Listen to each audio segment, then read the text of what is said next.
Lundi 16 janvier, l'émission En Aparté diffusée sur Canal+ a accueilli Basile Boli, ancien footballeur de l'Olympique de Marseille et ami de Bernard Tapie. L'invité est revenu sur son amitié avec l'ex-patron de l'Homme et sur leur dernier échange avant sa mort où Bernard Tapie s'est excusé à demi-mot pour les propos qu'il avait éhoussés à son égard dans le passé. Bernard Tapie et Basile Boli ont entretenu une relation forte, mais quelque peu tumultueuse.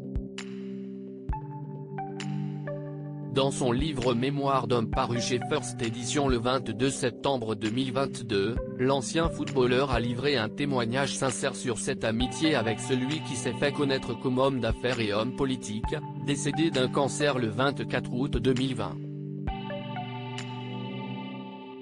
C'est lorsqu'il était encore défenseur à l'Homme, entre 1990 à 1994, que Basile Boli a rencontré Bernard Tapie.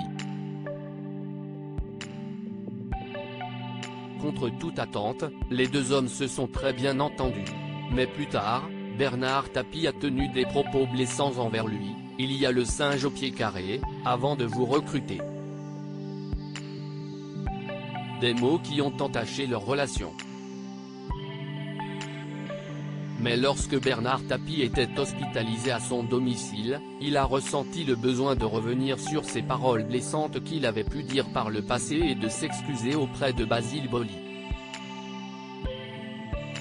Lors de son passage dans l'émission En Aparté, l'ancien footballeur a raconté cette ultime conversation.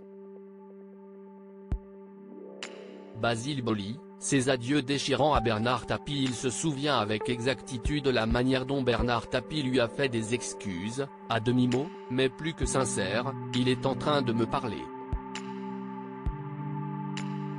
En fait, il est en train de me dire qu'il regrettait certains mots, a-t-il raconté avec émotion. C'est sur un lit, avec des branchements partout qu'il lui présentera ses excuses, « Tu sais mon Black, je t'aime et ça veut dire beaucoup de choses », a-t-il relaté. Ça veut dire, je regrette certains mots, je suis content de ce qu'on a vécu. Tout y était en même temps, s'est-il souvenu, très ému. C'est donc dans la réconciliation que le joueur a pu être aux côtés de l'homme d'affaires pour ces derniers instants, et lui dire au revoir. Une belle histoire d'humilité et de pardon.